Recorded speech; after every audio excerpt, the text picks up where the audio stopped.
आमे समस्ते पोखरी रे पद्म फूल फुटिया कथा जानिचे किंतु आज आमे देखिबा को पाउछु जे घर अगण रे मांडन रे गामला रे एक पद्म फूल फुटिची आउ सेठाको महुमाछी माने मध्ये आछचंदी। चलंतु आमे पचारि बुझिबा जे ए फूल को जे करिसंदी से किपरि कले केबे कले आउ केते समय लागिला। वर्तमान सार सुधाकर महतो आम सागर उपस्थित अच्छा पचारि बुझा जैसे केमिति ए पद्म फूलटी को कले।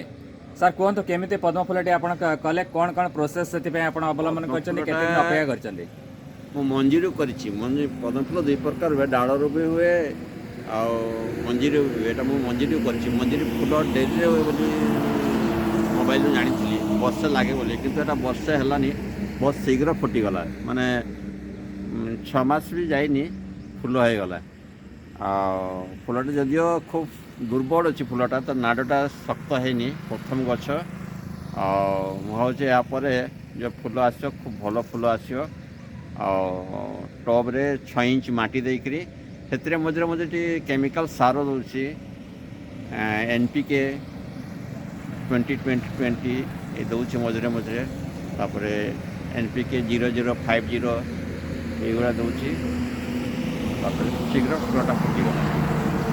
कई फूल भी कर पाखे कई फूल भी फुटे समय कई फूल भी नाली कई फूलटा रखी आ गए टब्रे सब कर समय पास कर सब कर फूल विभिन्न प्रकार फूल गछ सब कर। सर बहुत बहुत धन्यवाद, नमस्कार।